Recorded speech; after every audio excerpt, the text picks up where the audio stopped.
Now that we have seen the video describing the loss of your daughter in police custody and describing the unexplained and still in many ways loss of your son, of your oldest son, what is the resounding theme? What ties together the loss? What's the ultimate cause that could lead to losing not one but two children? What could lead to their demise like that? I think I've mentioned in both interviews the origin and existence of family violence within our family system that the children have been consistently exposed to during the course of their lives. I always say that the two dates representing both their transitions, August 30th for Jason and March the 4th for Ahjah, are dates that didn't just happen to, their deaths didn't occur on those dates specifically. Their deaths culminated on those dates, but their deaths occurred long before those dates ever arrived.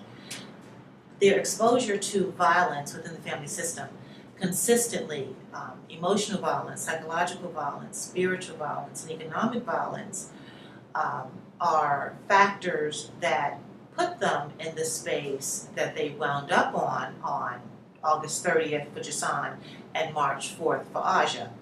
A space that evoked desecration and dismantleization, which played itself out in the physical sense, but which first occurred in the spiritual realm of their existence.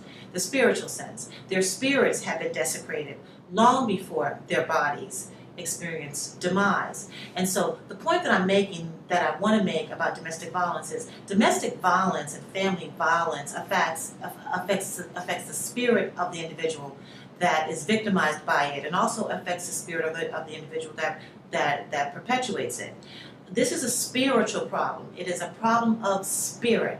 Once the spirit of an individual is desecrated and dismantled, the body follows. So after being exposed to years of desecration spiritually, and years of desecration emotionally, and years of desecration psychologically, and years of desecration financially, then we finally have, on August 30th, when the body can no longer take another day of this horror, the demise of Jason, and then 6 months later, to the day, the demise of Ahjah.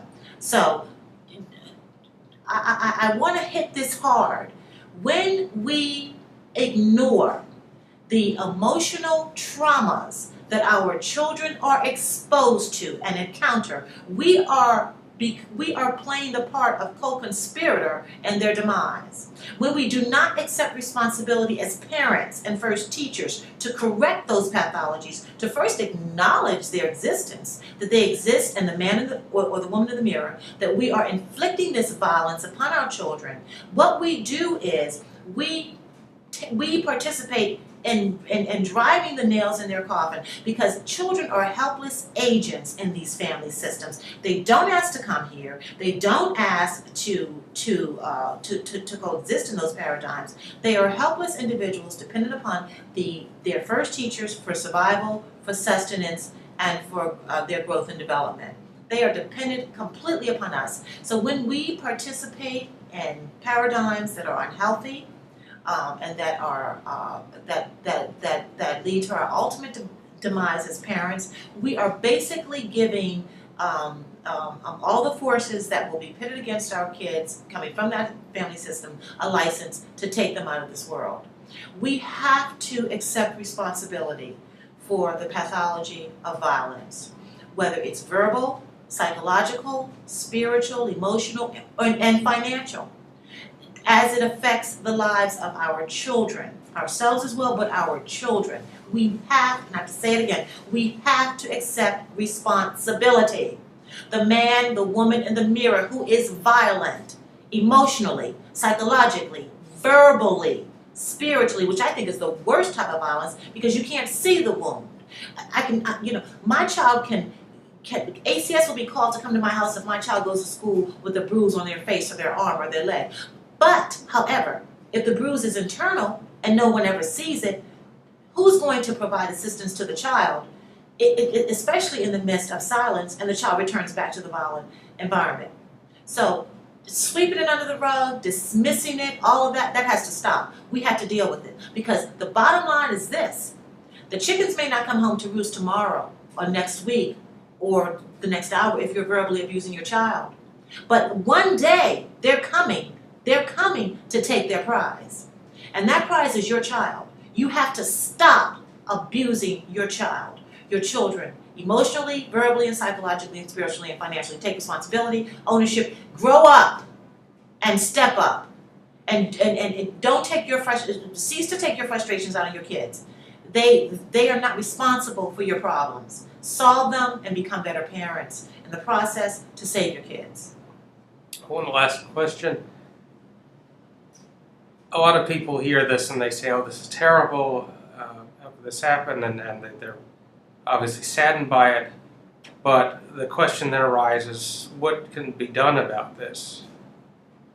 What do you want people to know they should do themselves specifically to prevent this? I think honesty is always the best remedy for any problem. I can't begin to address a problem if I'm first and foremost unwilling to acknowledge its existence.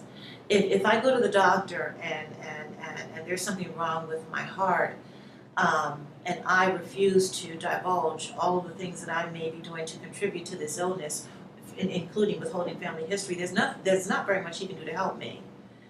But if I go and acknowledge that A, B, C, D may be a factor in my life, and maybe I don't know of all the factors, let's do some exploratory work, then perhaps I have a fighting chance for survival.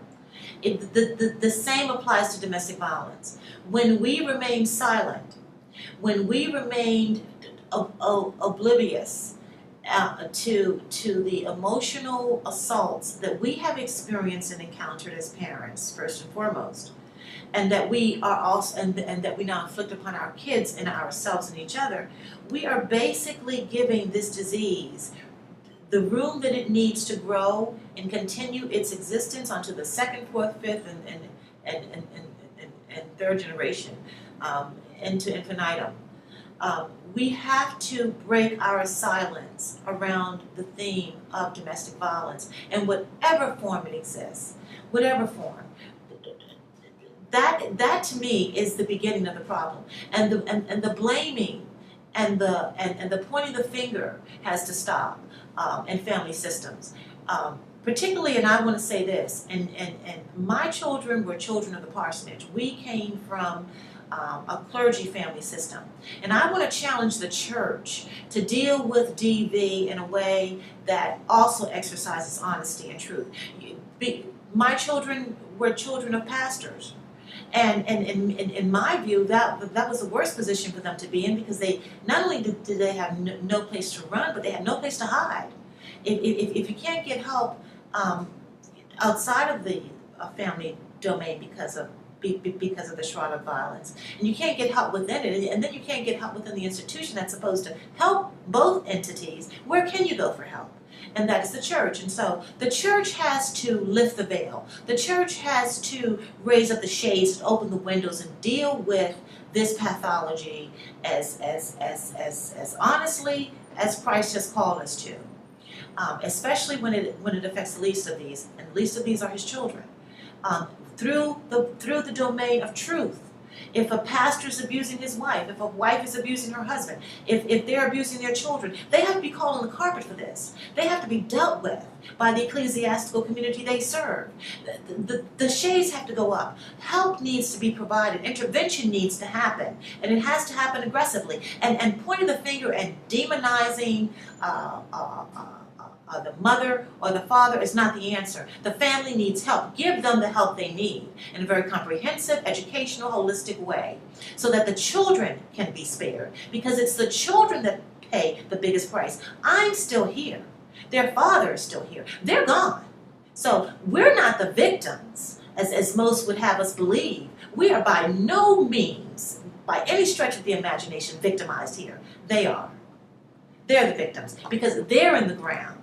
They're in the ground in the prime of their life and the flower of their life without having the opportunity to reach their destiny or to seize their future.